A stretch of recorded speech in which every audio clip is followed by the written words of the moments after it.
오늘은 슬기로운 이제 신앙생활의 세 번째 그리스도인과 일에 대해서 함께 이야기를 나누고자 합니다. 이 직장과 일에 대한 이야기는 사실 내용이 너무나 방대하기 때문에 추후 이 부분에 대해서 자세하게 또 시리즈로 나누면 좋을 것 같다는 생각이 들고요. 오늘은 하나님께서 우리에게 일을 주신 그 이유와 의미들, 그것이 일을 한다는 것이 그리스도인에게 어떤 의미인가를 함께 나눠보면 좋을 것 같아요. 여러분 일하시다가 이런 젠장, 아담만 아니었어도 이런 생각하실 때가 있지 않으신가요? 일터에서 지친 일상을 보낼 때면 너무 일이 힘들고 지치고 힘들면 어느덧 우리는 아담을 소환해서 그를 미워하고 짜증내 할 때가 있습니다. 그가 죄만 안 지었어도 우리가 이렇게 일하지 않을 텐데, 그냥 아담이 죄만 안 지었어도 우리가 낙원에서 진짜 즐기면서 여가를 보내면서 이렇게 보낼 수 있었을 텐데, 아담이 죄를 지어서 우리가 이렇게 힘들게 일하는구나 라고 하는 생각 말이죠. 근데 우리는 노동에 대해서, 일에 대해서 생각할 때마다 마치 이것이 죄로 말미암아 하나님의 저주를 받아 생긴 것으로 여길 때가 많아요. 사실 이런 노동과는 되게 뿌리 깊게 헬라 철학 안에서부터 오게 됩니다. 그리스 로마인들은 신들이 일을 시키기 위해서 인간을 만들었다고 믿었어요. 노예 같은 거죠. 그러니까 신의 노예 같은 존재가 사람이다라고 생각을 했습니다. 그래서 그리스도인들에게 노동은 축복이 아니라 저주 같았어요. 그러니까 실제로 아리스토텔레스는 뭐라고 얘기했냐면, 일을 하지 않아도 살아갈 능력이 되는 실업 상태가 진정으로 가치 있는 삶의 첫 번째 요건이다, 이렇게 얘기를 했습니다. 그리고 그가 가르치는 정치학에서는 사람들 중에는 노예가 되도록 태어난 인간이 존재한다, 그러니까 그레이드가 다르다는 거죠. 그러니까 그 노예들은 어떤 일을 하냐면, 이 사람들은 이성적인 사고가 불가능하기 때문에 그들은 열심히 일을 해서, 그래서 자기와 같이 재능이 있는 그 지식인이나 예술가들, 지식인들을 자유롭고 명예로운 삶을 추구하며 살 수 있도록 도와야 되는 존재다, 이렇게 얘기를 했어요. 그러니까 일에 대한 개념 자체가 되게 하등하고 천한 것으로 본 거죠. 어쩌면 우리가 가지고 있는 노동에 대한 개념들, 일에 대한 관념들은 이런 철학적이고 사회적인 영향을 받는 경우가 많다는 생각이 듭니다. 일을 하지 않으면서 행복한 삶을 사는 것이 최고의 삶으로 여기고 있는 거죠. 그래서 30대 말이나 늦어도 40대 초반까지 닥치도록 일해서 투자를 하고, 그래서 수익 구조를 만들어내서 조기 은퇴하려고 하는, 일명 파이어족이라고 얘기하죠. 이런 사람들이 생겨나는 것도, 욜로를 외치면서 내 삶에 여유가 필요하다라고 외치는 그 모든 것들도 일이라고 하는 것이 우리에게 얼마나 고통스럽게 여겨지는가를 보여주는 한 단면이라는 생각이 듭니다. 여러 가지 내용들이 있지만 그 내용의 공통적인 건 다 하나예요. 일은 너무 괴롭고 힘들고 일 안 하고 살면 좋겠다라고 하는 것이 사람들 안에 있는 거죠. 여러분은 일에 대해서 어떤 생각과 의미를 가지고 계신가요? 먹고 살기 위한 생계의 수단뿐입니까? 아니면 여러분의 자아 실현을 위한 장으로 여기고 일하십니까? 만약에 생계의 수단일 뿐이라면 일하면서도 여러분은 만족할 수 없을 것입니다. 왜냐하면 넘어설 수 없는 어떤 그레이드를 이제 맞닥뜨릴 때마다 좌절하고 힘들어할 거예요. 또 만약에 자기 자아의 실현만을 위해서 일을 한다고 한다면 그 일하지 못하는 때가 되었을 때 나의 존재감과 정체성을 잃어버리는 일들이 생기게 될 거예요. 제 여동생과 매제가 노인복지에서 일을 하는데, 거기에서 제일 많이 듣는 이야기가 뭐냐면, 내가 누군지 알아? 내가 옛날에 무슨 일인지 알아? 네가 그거 알면 나 이렇게 무시 못할걸? 그러면서 옛날에 왕년에 날리셨던 분일수록 꼬장을 많이 핍니다. 자기 그 대우를 못 받는다는 거죠. 그러니까 자기의 정체성과 자기의 가치가 과거에 일했던 거기에 머물러 있기 때문에 그렇습니다. 자, 그러면 성경은 일에 대해서 뭐라고 얘기하고 있을까요? 우리는 일에 대해서 어떻게 생각해야 되고 어떤 마음으로 우리는 일터에 나아가야 하며 또 일의 의미를 어떻게 가져야 될까요? 함께 오늘 세 가지를 알아보도록 하길 원합니다. 첫 번째, 우리는 일하기 위해서 창조되었습니다. 창세기 1장 26절에서 27절 말씀 같이 읽겠습니다. 시작. 하나님이 이르시되 우리의 형상을 따라 우리의 모양대로 우리가 사람을 만들고 그들로 바다의 물고기와 하늘의 새와 가축과 온 땅과 땅에 기는 모든 것을 다스리게 하자 하시고, 하나님이 자기의 형상 곧 하나님의 형상대로 사람을 창조하시되 남자와 여자를 창조하시고, 하나님께서 인간을 창조하실 때 다스리는 일을 맡기기 위해서 창조했다, 이렇게 얘기합니다. 그러니까 이거는 그리스 로마인들이 생각했던 것처럼 하나님이 그럼 뭐야, 우리를 노예로 부려먹으려고 만들었다는 거 아니야? 라고 생각하면 안 됩니다. 왜냐하면 하나님이 사람을 창조하실 때 하나님의 형상을 따라 창조하셨다고 얘기했기 때문에 그래요. 이것은 무슨 말이냐면 하나님이 가지고 있는 고유한 성품과 특징들이 우리 안에 있다는 건데, 앤서니 후쿠마 교수님은 이 부분에 대해서 이렇게 얘기합니다. 첫 번째, 하나님의 형상을 가졌다는 것은 첫 번째, 인간은 하나님을 거울처럼 반영하는 존재다. 그러니까 사람의 존재가 하나님의 존재를 거울처럼 나타내는 존재로서 하나님 만들었다는 거예요.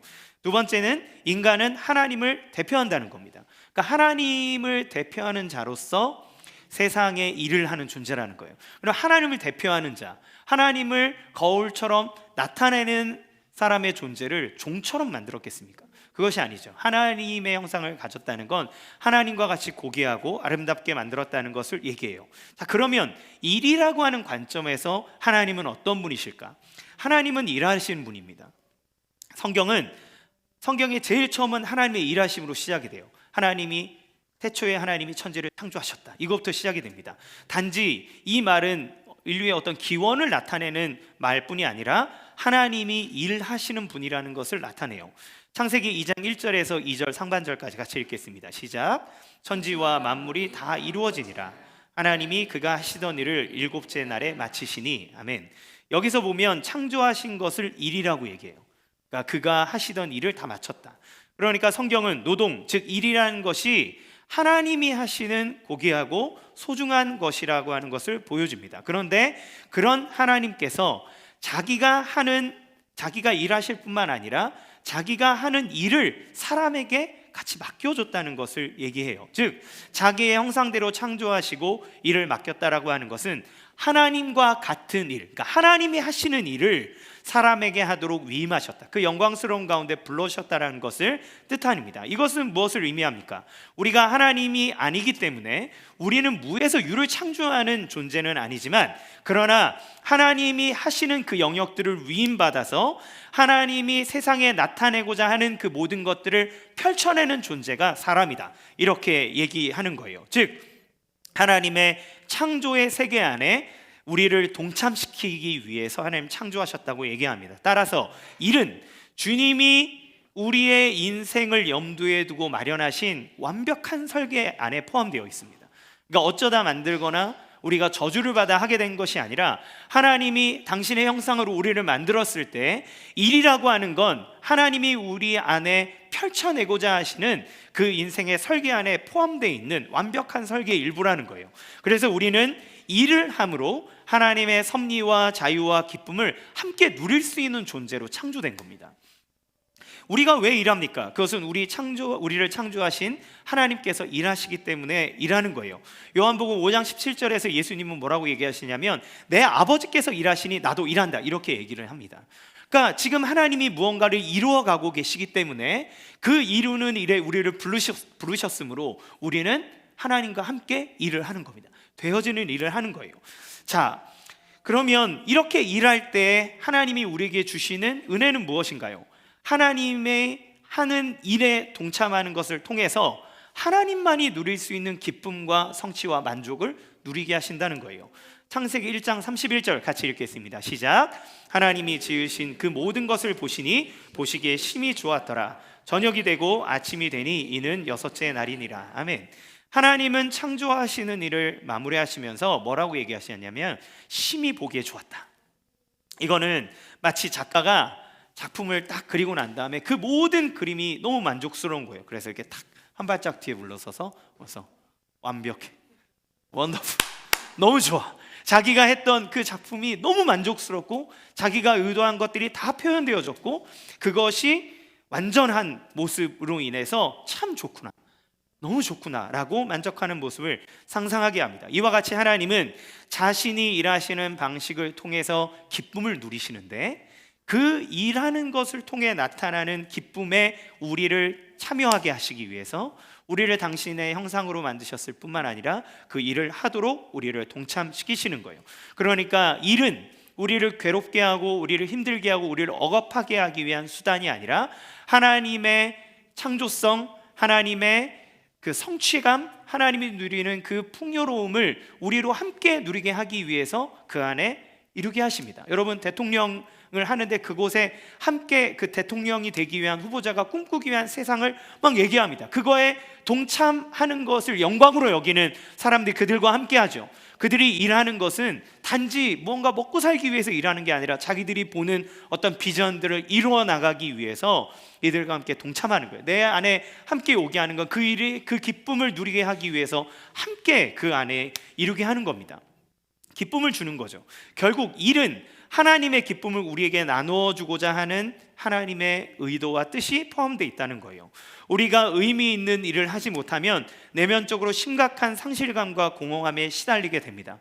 여러분, 돈이 많아서 무언가를 막 즐기고 쾌락에 빠지잖아요. 그러면 처음에는 그 쾌락과 즐거움이 우리를 기쁘게 하고 즐겁게 해주는 것 같지만 쾌락은 더 큰 강도를 요구합니다. 더 강한 자극을 요구하게 돼요. 그래서 더 많이 가지고 더 많이 누리는 사람들일수록 두 부류로 나누게 되는데, 그가 자기가 갖고 있는 것을 의미 있는 일들에 사용함으로 삶에 그리고 일하는 것에 뭔가의 보람을 느끼는 사람이 있는 반면, 그것을 자기 인생에 온전히 누리며 살아갈 때 그 삶이 철저하게 타락하게 되는 것들을 보게 됩니다. 반대로 의미 있는 일을 하게 되면 뿌듯함과 성취감을 느끼죠. 여러분이 최선을 다하고 어떤 일을 해냈을 때 이걸 해냈어, 너무 즐거워, 기뻐 라고 얘기할 수 있는 것은 하나님께서 우리에게 당신이 누리는 성취감, 자유함, 기쁨을 맛보게 하시는 인간 고유에게 주시는 선물이라는 것을 기억하시기 바랍니다. 따라서 인간이 하는 모든 일은 소중합니다. 야근 당신에게 라고 하는 책이 있어요.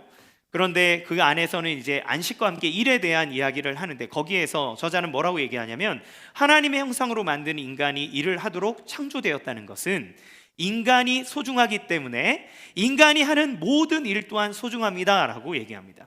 그러니까 우리가 자본주의를 살아가면서 우리의 가치와 우리가 하는 일의 가치를 돈으로 매기잖아요. 그래서 연봉을 많이 받으면 무언가 더 가치 있는 일이고 성공한 인생이 같고, 그렇지 못하면 도태되고 가치 없는 것처럼 여겨지지만, 그러나 하나님이 얘기하시는 건 일의 가치와 소중함은 그 일에서 나오는 열매나 거기에 연봉에 좌지우지되는 것이 아니라 너가 소중하기 때문에 그 일은 소중하다라고 얘기하시는 거예요.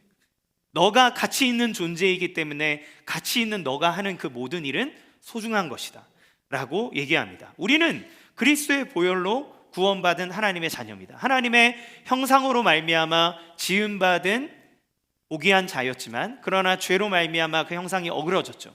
그러나 우리를 그 가운데 내버려 두지 아니하시고 보혈로 말미암아 십자가의 죽으심으로 말미암아 우리의 모든 죄를 다 해결하셨다라고 하는 것은 하나님이 이를 통해 가지시는 일의 기쁨을 회복할 수 있는 존재가 됐다는 거예요.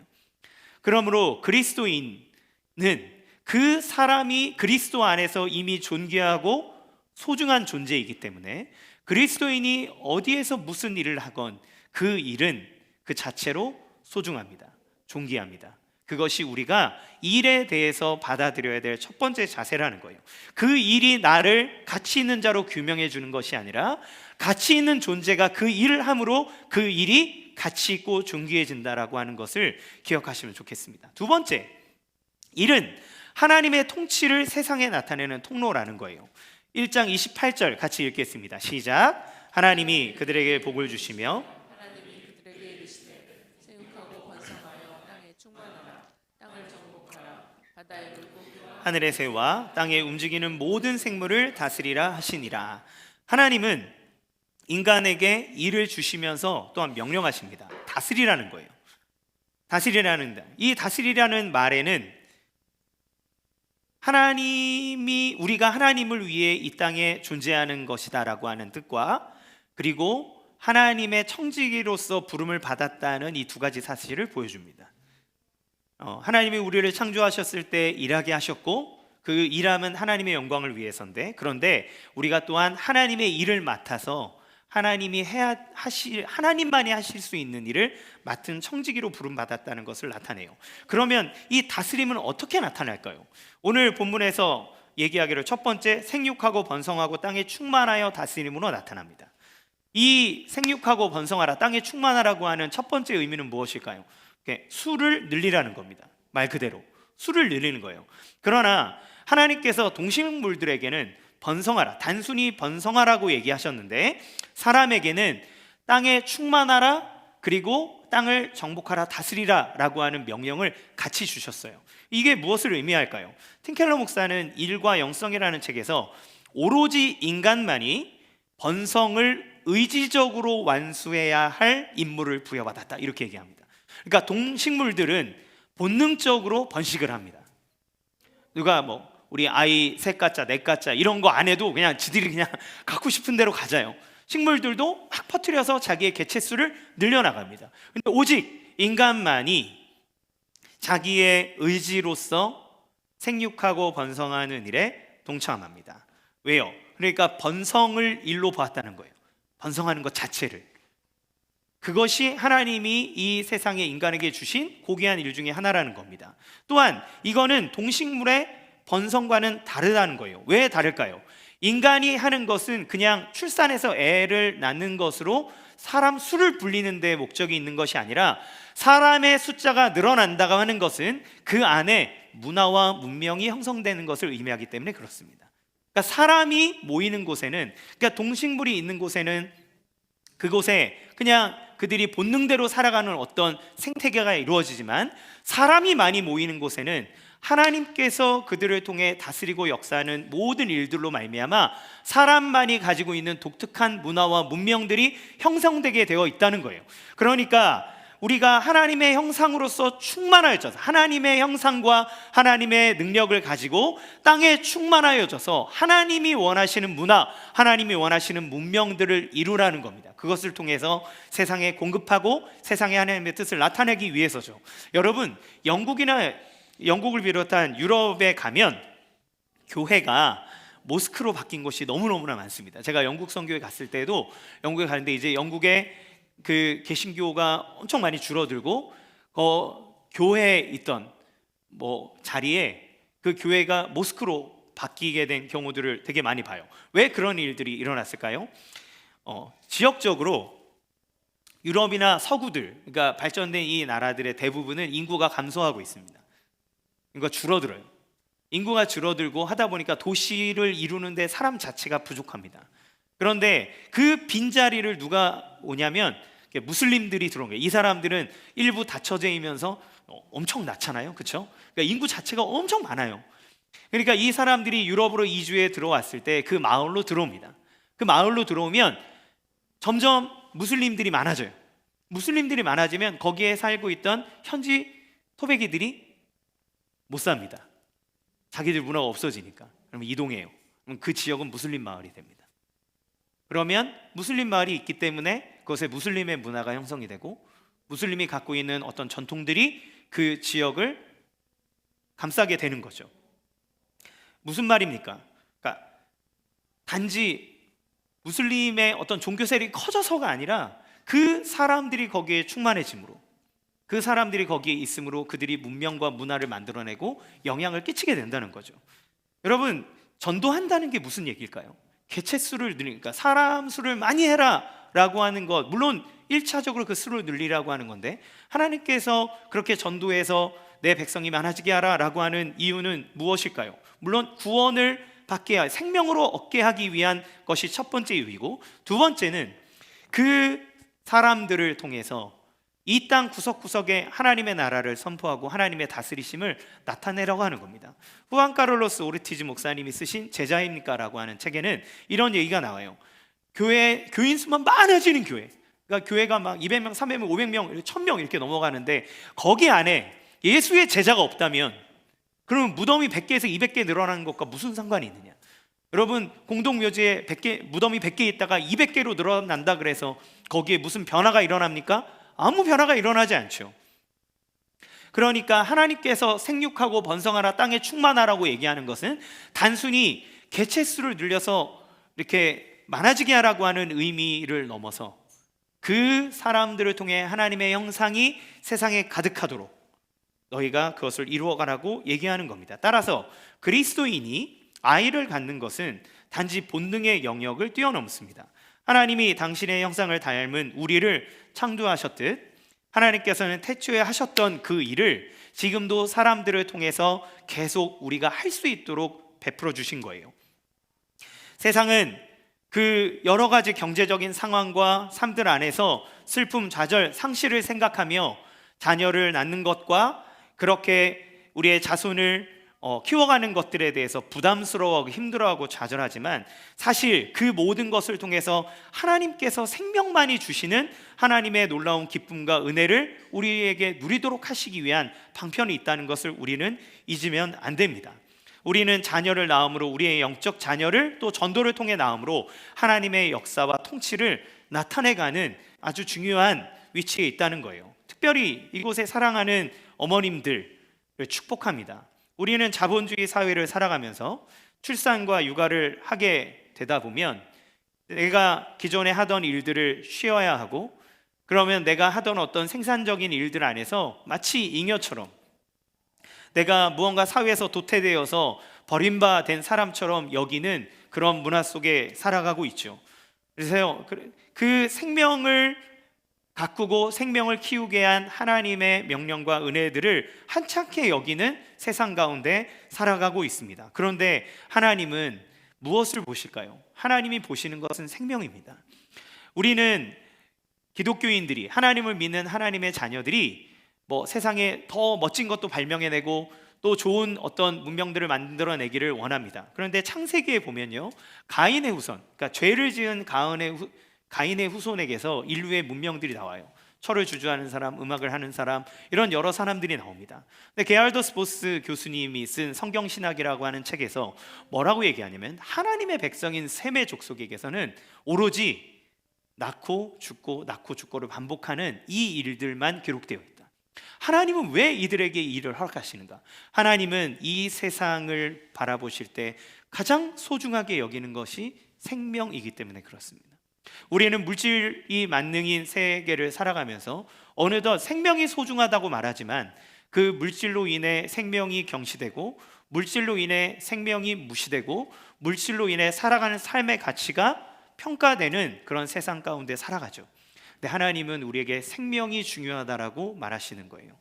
사랑하는 성도 여러분, 여러분의 삶 안에 나에게 주신 생명의 소중함, 그리고 여러분 안에 태해 주신 그 생명의 소중함, 그리고 우리가 기르는 우리의 자녀들의 그 생명과 그들의 삶의 소중함을 깨닫고 그들을 위해 우리의 삶을 드리는 그러한 귀한 삶을 살아가기를 간절히 원합니다. 또 정복하라고 얘기하세요. 두 번째는 정복하라고 얘기합니다. 이 정복하라고 하는 이야기는 자연을 적으로 삼아서 파괴하는 것을 의미하지 않아요. 그러니까 네 마음대로 막 다 파제끼고 그래서 이 세상을 파괴해라 라고 하는 것이 아닙니다. 이거는 창조물을 향한 하나님의 입장의 명확함을 보여주는 거예요.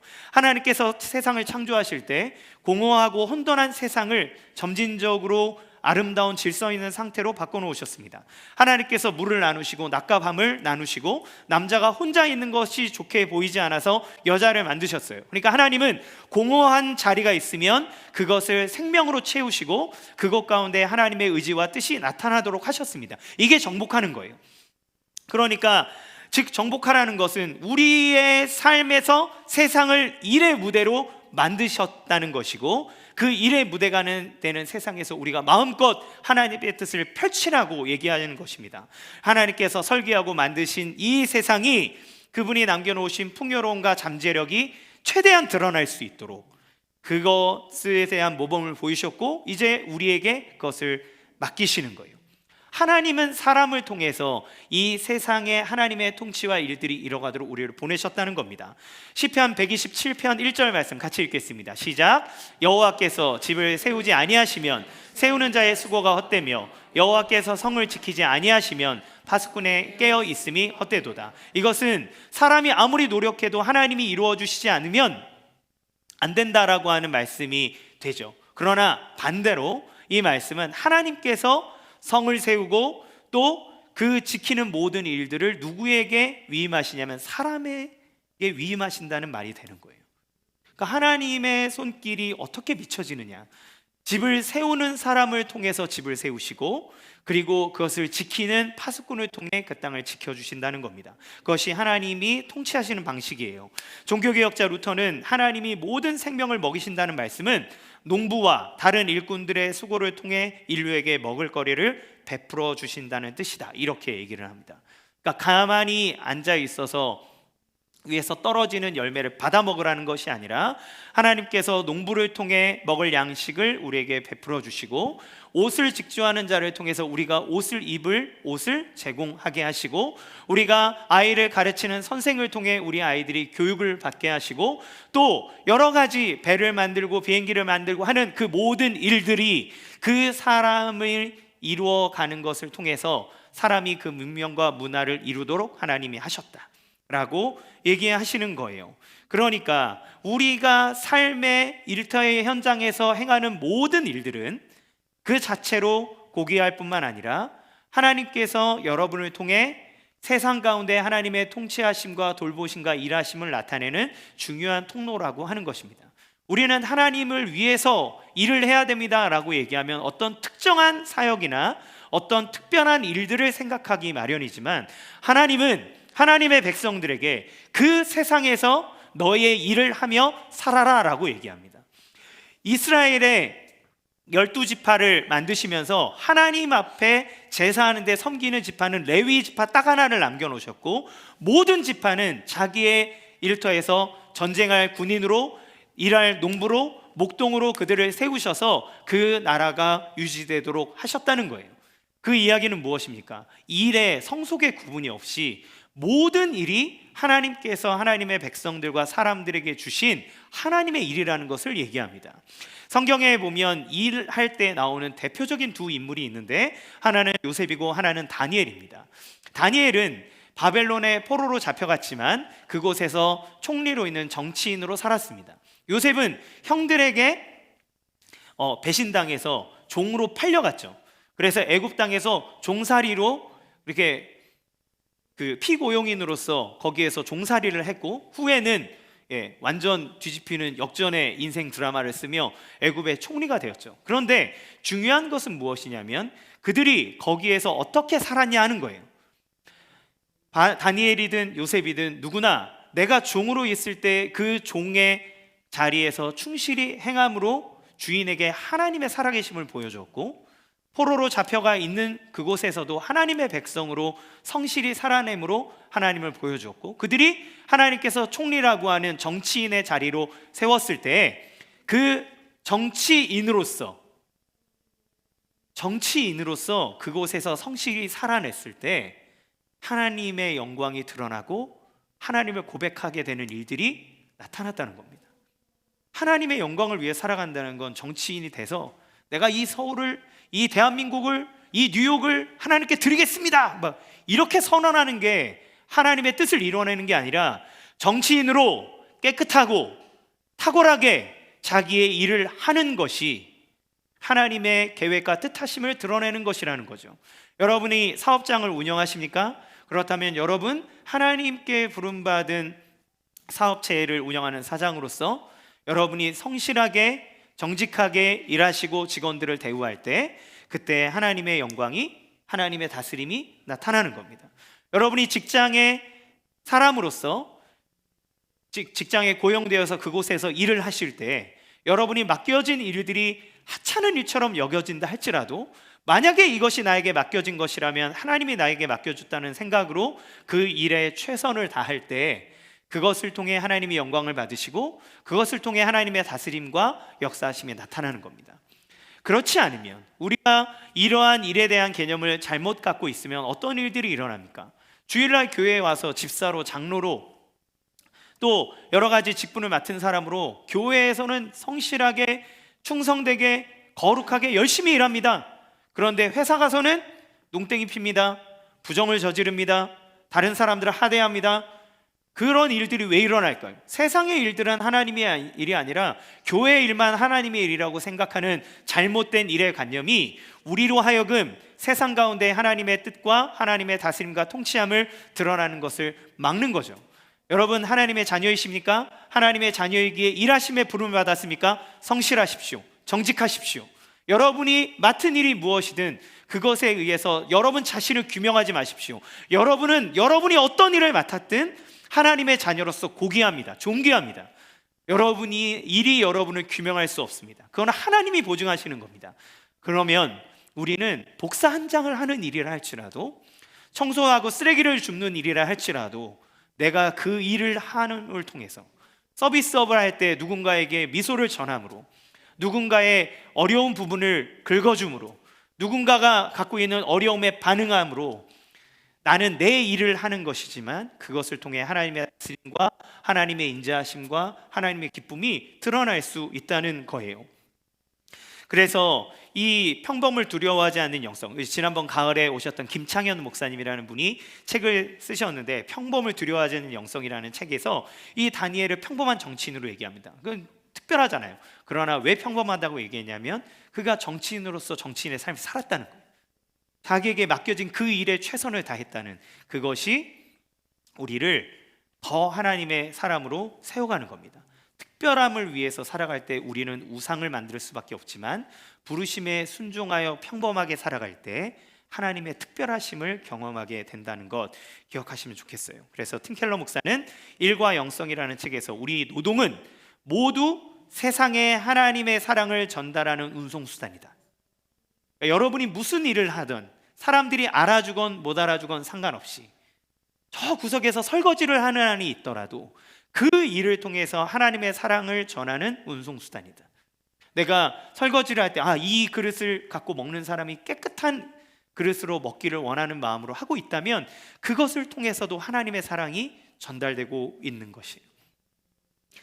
따라서 우리 일은 그 어떤 일을 하든 우리가 관계 맺고 있는 모든 일들에게 예수님의 손과 발이 될 수 있는 기회가 된다는 것을 우리는 기억해야 돼요.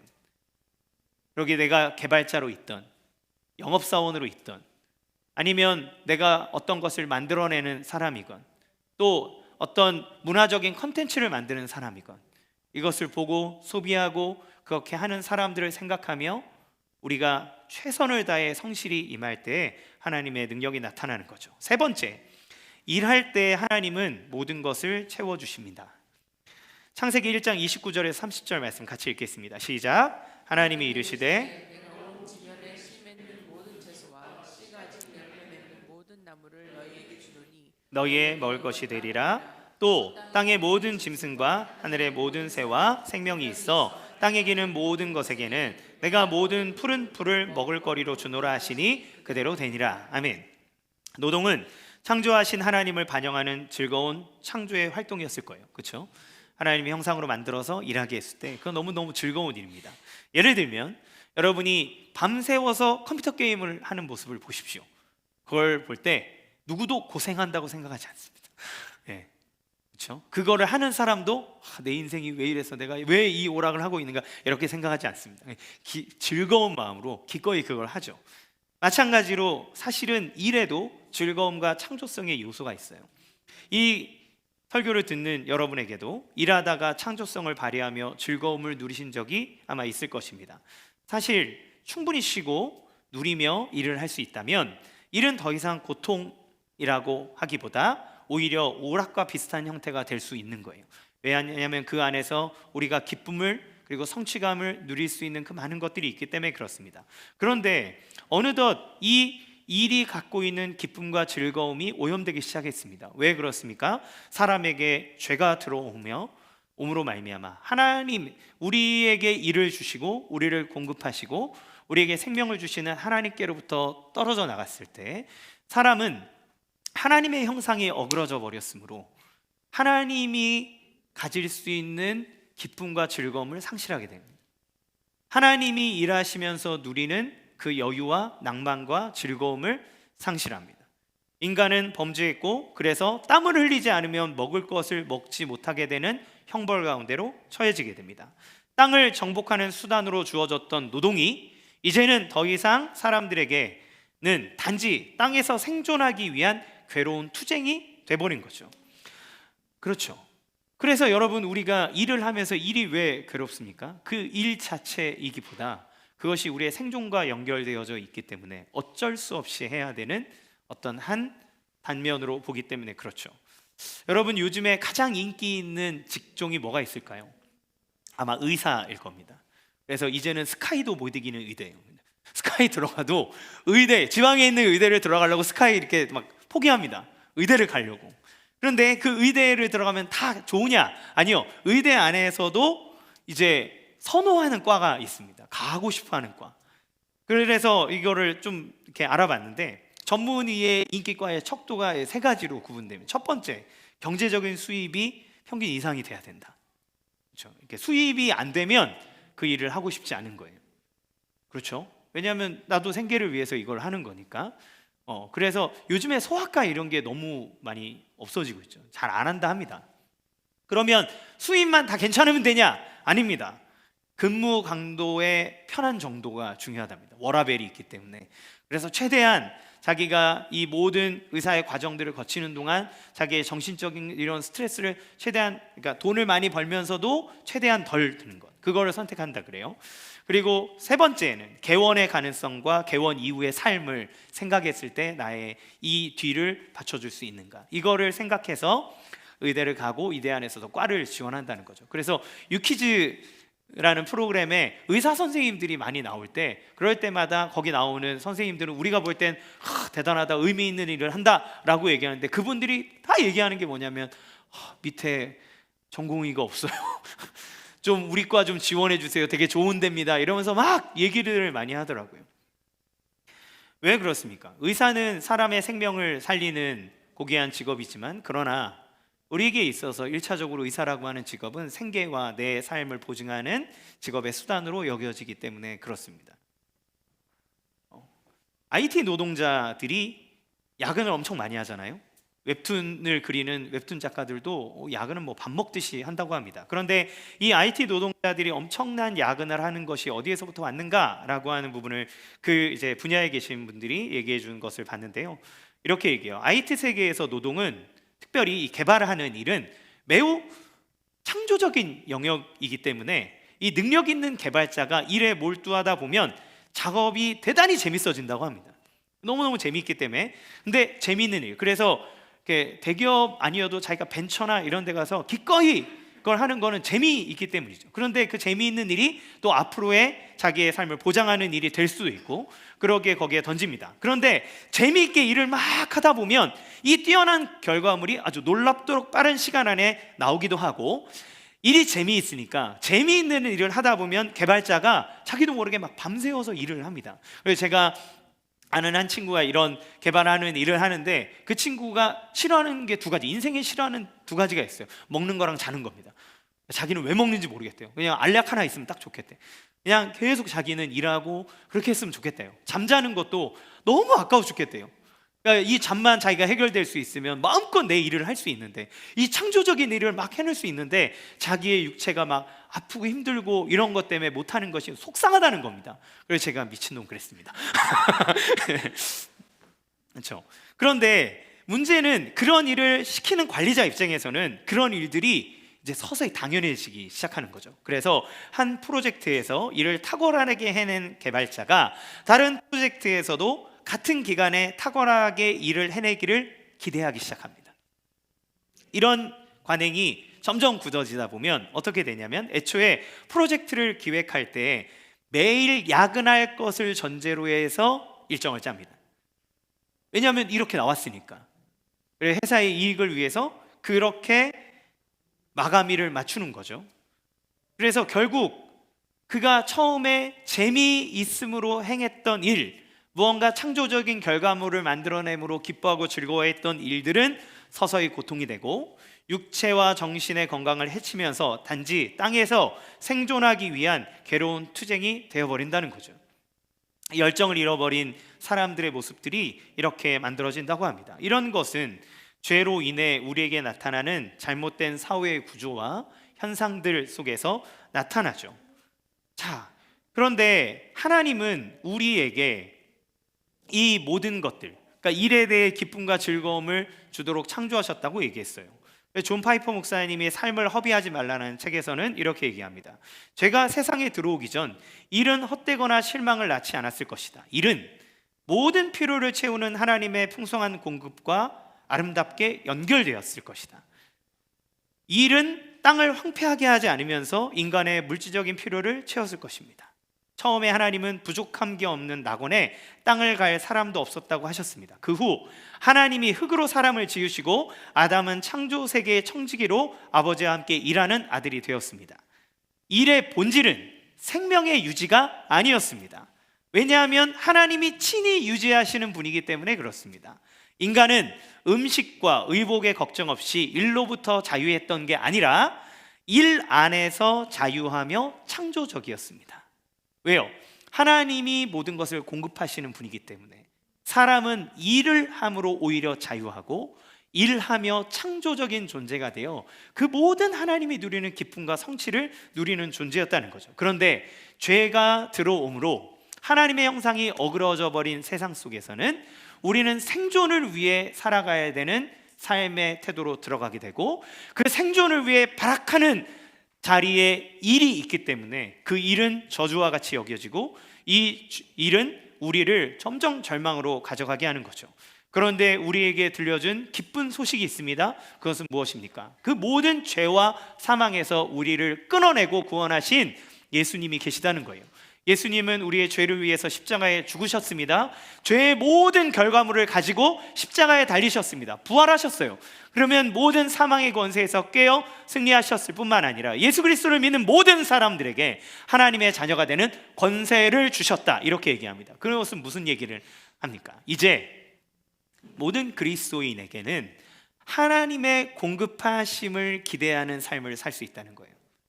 하나님이 우리의 아버지가 되셔서 하나님이 우리의 삶을 위하여 베푸시고 우리를 위해 공급하시는 하나님의 그 놀라운 은혜를 누릴 수 있는 존재가 됐다는 겁니다. 이제 아버지 하나님에게 우리는 하나님의 자녀로 받아들여졌기 때문에 하나님, 일용할 양식을 우리에게 주십시오라고 기도할 수 있는 그 권리가 권한이 우리에게 주어졌다는 것을 얘기해요. 그래서 우리는 다시 이를 의식주를 해결하기 위한 수단이 아니라 하나님을 경험하는 방식으로서의 참된 일의 의미를 회복하는 존재가 됐다는 것을 얘기합니다. 따라서 하나님이 우리를 먹이시고 입히신다는 것을 기억해야 돼요. 예수님이 산상수훈에서 얘기합니다. 땅에 튄 백합화를 봐라, 하늘에 나는 새를 봐라. 그들은 아무것도 하지 않아도 아버지께서 먹이시고 입히신다. 하물며 너희에게 그렇게 하지 않겠느냐라고 얘기하시죠. 그래서 다윗은 노년에 자기의 삶을 돌이켜보면서 이렇게 고백합니다. 시편 37편 25절 시작. 내가 어려서부터 늙기까지 의인이 벌을 당하거나 그의 자손이 벌식함을 보지 못하였다. 아멘. 다윗이 이렇게 고백하는 건 사실이에요. 왜 그랬습니까? 다윗이 젊었을 때 사울에게 쫓기며 오랜 시간을 방황하고 광야에서 떠돌았지만 하나님은 단 한 번도 그를 내버려 두신 적이 없기 때문에 그렇습니다.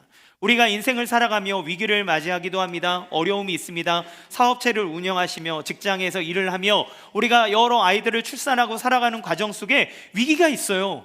어려움이 있어요. 부족함을 느낄 때가 있어요. 예, 맞습니다. 그런데 하나님은 모든 수단을 동원하여 다윗에게 공급하셨고 그를 지키셨고 그를 하나님의 뜻하신 길로 이끌어 가셨다고 다윗은 자기의 인생의 뒤를 딱 돌아봤을 때 하나님을 의지하며 살아가는 자를 하나님이 돕지 않은 적을 본 적이 없다, 이렇게 고백하는 겁니다. 하나님은 다윗이 필요로 하다면, 다윗이 배가 고프다면 성소 안에 있는 거룩한 떡, 이거는 하나님이 허락한 제사장 이외에는 만질 수가 없는 떡이에요.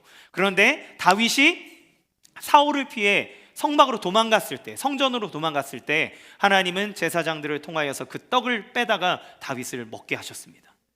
하나님이 거룩하게 구별해 놓은 것을 내어서 그를 먹이실지언정 그들을 굶게 하거나 그를 위태하게 하지 않는다는 것을 하나님은 얘기하시는 거죠. 그리고 책임져 주신다는 것은 우리에게 단지 필요한 먹을 것을 주시는 것뿐만 아니라 우리가 하는 일에 열매를 주신다는 것을 얘기하는 겁니다. 하나님이 일하게 하심은 하나님의 일을 이룬다는 것을 얘기한다 그랬어요. 하나님은 천지의 모든 것을 창조하시고 보기에 좋았더라, 기뻐했다라고 얘기했습니다. 무슨 얘기입니까? 일을 하시고 그 결과물을 보시는 거예요. 일을 하고 그 열매를 맛보는 겁니다. 그리스도인이 일을 할 때 우리가 믿는 것은 무엇입니까? 하나님의 뜻으로 하나님의 자녀로서 내가 일을 할 때 하나님 앞에서 우리가 인생을 살아가며 실패와 어려움과 좌절을 경험할 수 있지만, 그러나 반드시 하나님이 열매 맺게 하신다는 것을 믿기 때문에 우리는 하는 겁니다. 그러므로 우리는 견딜 수 있는 거예요. 그러므로 우리는 그 모든 순간에 좌절하지 않고 다시 기도함으로 하나님 앞에 설 수 있는 겁니다. 왜냐하면 하나님이 우리에게 열매를 주시는 분이기 때문에 그래요. 여러분, 목사도 개척할 때 제일 걱정하는 게 뭔지 아십니까? 생계입니다. 하나님의 부름을 받아 목사를 하지만 그때 개척을 하거나 무슨 일을 할 때 가장 고민되는 건 생계예요. 내가 개척을 하면 내 아내, 내 자녀들에게 먹을 것, 그들의 공부할 것을 공급해 줄 수 있을까? 내가 이것을 할 때 내가 너무 가난해지지는 않을까? 내 인생이 막 비루해지지는 않을까? 라고 하는 걱정이 목사에게도 듭니다.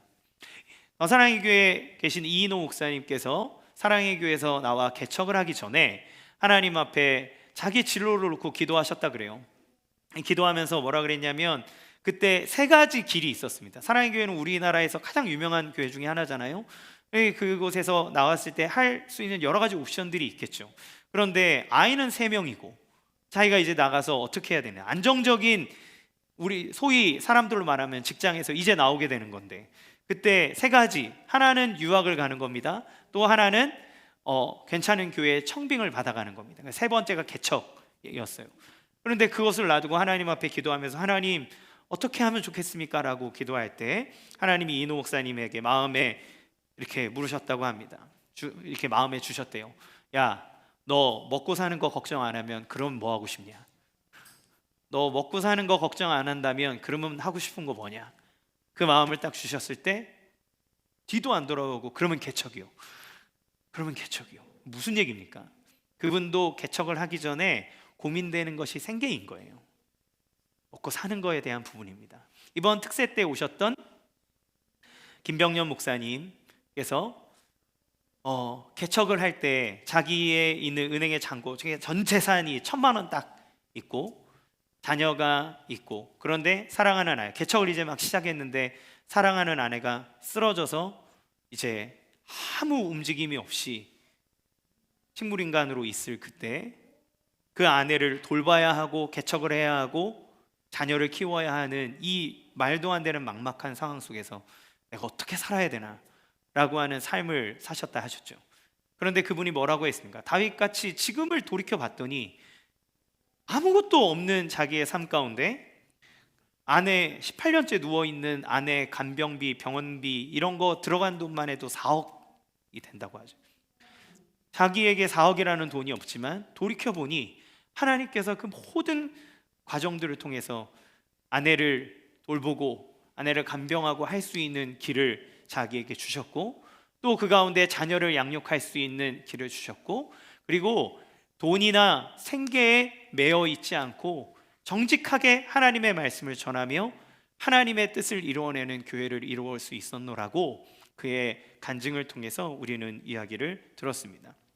이인호 목사님도 너무 건강하게 멋지게 목회 사역을 하며 날로 부흥하실 뿐만 아니라 지금 저희 같이 이렇게 개척교회를 파송하여서 한국교회를 건강하게 하는 일에 하나님 사용하시죠. 무엇을 얘기합니까? 하나님의 뜻대로 부름을 받아 하나님의 자녀로서 자기의 자리에 성실하게 일하고 있는 사람에게 하나님 생계를 책임져 줄 뿐만 아니라 그 모든 일에 열매를 주신다는 거예요.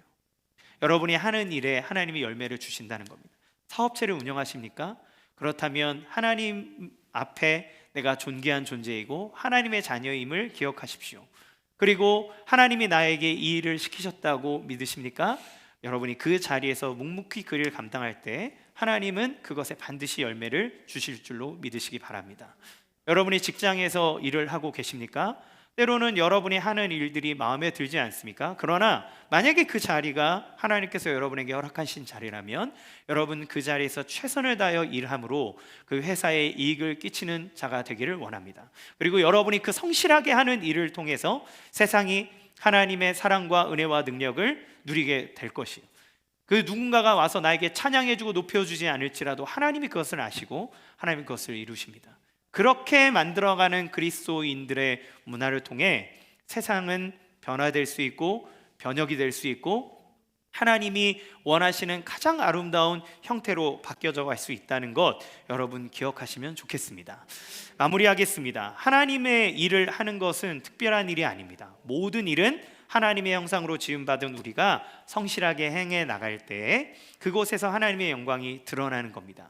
직장이 되었든 가정에서 가정주부로서의 삶을 살든 육아를 하든 전문직을 갖든 사업을 하든 선교사를 하건 목사를 하건 무엇을 하건 간에 여러분이 그리스도를 믿는 자로 그곳에 계신다면 그곳에 여러분은 하나님의 영광과 능력을 나타내는 하나님의 통치를 나타내는 하나님의 통로라는 것을 기억하십시오. 여러분이 소중합니다. 여러분은 존귀합니다. 여러분은 그 무엇보다도 바꿀 수 없는 하나님의 가장 아름다운 자임을 기억하시고 내가 아름답고 내가 존귀한 자이기에 내가 하는 모든 일은 가치 있고 내가 하는 모든 일에는 하나님의 능력이 나타나는 것을 믿으시기 바랍니다. 그 믿음을 가지고 여러분이 일을 하실 때 하나님은 여러분을 사용하실 거예요. 하나님은 여러분을 통해 그 일을 반드시 이루실 겁니다. 그리고 그 일을 통해 하나님 영광 받으실 겁니다. 여러분을 통해 주의 능력과 은혜가 온전하게 나타나게 되기를 주님의 이름으로 간절히 축원합니다. 이 시간 함께 찬양하겠습니다. 찬양할 때는요, 우리가 수련회 이 특세 때 많이 불렀던 찬양 믿음이 없이는 이라는 찬양을 하기 원하는데요, 우리가 왜 이를 저주스럽게 잘못되게 생각합니까? 예, 저렇게 우는 건 제 일입니다. 예, 제 일은 제 애를 성실하게 하는 거예요. 예, 엄마 아빠를 찾는 건 애의 일입니다. 그렇죠? 예, 아이의 성실함이니까 우리는 축복해 줘야 됩니다. 우리가 자꾸 땅을 보고 살아감으로 하나님 주신 소명을 보지 못하기 때문에 그래요. 여러분 자녀를 키우는 것이 왜 한심하게 보입니까? 하나님이 우리에게 주신 소명을 알지 못할 때 우리는 세상의 관점으로 보기 때문에 그래요. 여러분은 존귀합니다. 여러분의 그 모든 일을 통해 하나님의 영광이 드러날 겁니다. 믿음의 눈으로 하나님을 보고 우리의 삶을 보며 우리의 삶 가운데 주의 능력이 나타나기를 함께 찬양하겠습니다.